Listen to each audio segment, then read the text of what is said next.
Sean bienvenidos a nuestra segunda cápsula informativa y dentro de esta estaremos hablando que dentro de la argumentación jurídica encontraremos,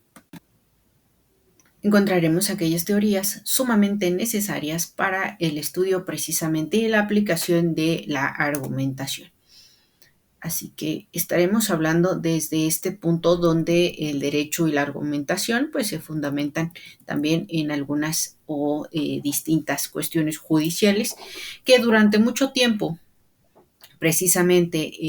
alucinados por el auge de las ciencias físicas matemáticas, se quiso someter la actividad del jurista a los postulados de la razón teórica. Hoy es un lugar común tratar los problemas jurídicos como asuntos prácticos que exigen deliberación y el uso de argumentos persuasivos. Las teorías de la argumentación jurídica constituyen, sin lugar a dudas, la mejor respuesta dada hasta ahora a la pregunta por el lugar de la razón práctica en la fundamentación de las decisiones judiciales.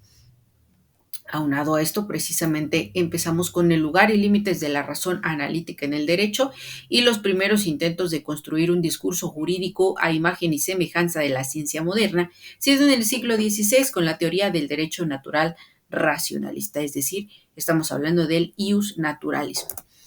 Dentro del ius naturalismo vamos a encontrar que esta corriente también ha analizado desde sus impulsos del justnaturalismo clásico, que se pensó hacer de la filosofía del derecho una ciencia natural del derecho y que, influenciada por el concepto racionalista de ciencia, intentó conocer el derecho justo o correcto, asumiendo el modelo de conocimiento de las nacientes ciencias. El problema de si es posible o no hacer de la tarea del juez o del jurista una ciencia como la matemática, la lógica y las ciencias naturales es propia de la mentalidad positivista que se gesta en el siglo XIX. Así también, bajo la influencia del positivismo jurídico formalista,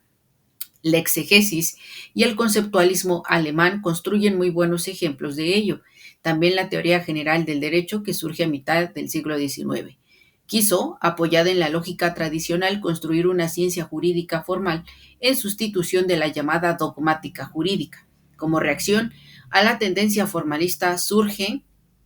al interior de la corriente positivista una postura que quiso equiparar a la labor de la sociología, cuyo modelo epistemológico la constituían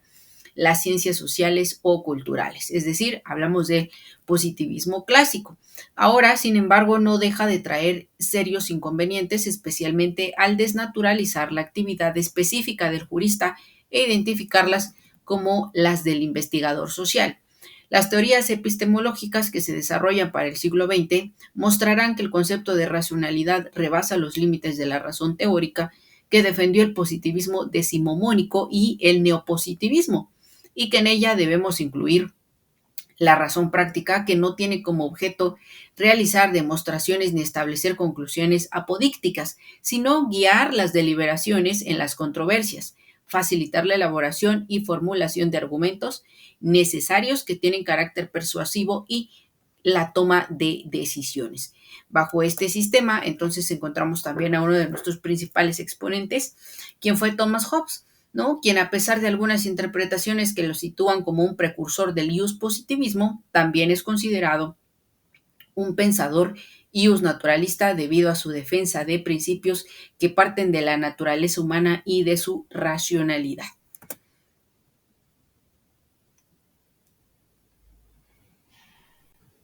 Ahora bien, dentro de estas grandes corrientes encontramos que la teológica y la racional también se postulan entre los derechos naturales, quienes son dados por una entidad divina, mientras que la corriente racional sostiene que estos derechos son producto de la razón humana, aunque esta razón es concebida como producto de la voluntad de Dios. Sin embargo, no solo las críticas surgidas en el ámbito teórico epistemológico hacían insostenible la noción de racionalidad definida por el positivismo. También las circunstancias históricas que se experimentaron en la primera mitad del siglo XX, es decir, en Auschwitz y los juicios de Nuremberg, influyeron que los teóricos de la sociedad y el derecho se replantearan el lugar de la racionalidad en los problemas relativos a lo justo y moral que, según el positivismo, estaban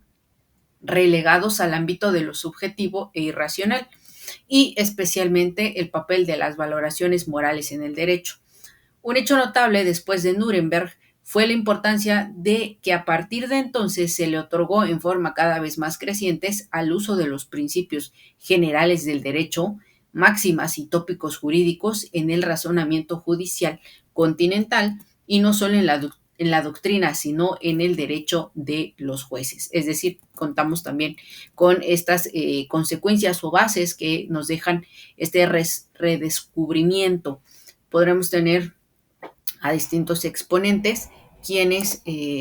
van a estar pendientes también dentro de nuestro apartado académico, como puede ser distintos autores como Neil McCormick, Robert Alexy, Chaim Perlman y Ronald Dworkin. En algunos puntos básicos, estos teóricos juristas nos han impulsado al estudio de manera directa a lo que es las teorías de la argumentación jurídica y que por supuesto vamos a ir viendo en cada uno de estos aspectos. Así que nos estamos viendo en nuestra siguiente cápsula informativa. Les agradezco su atención.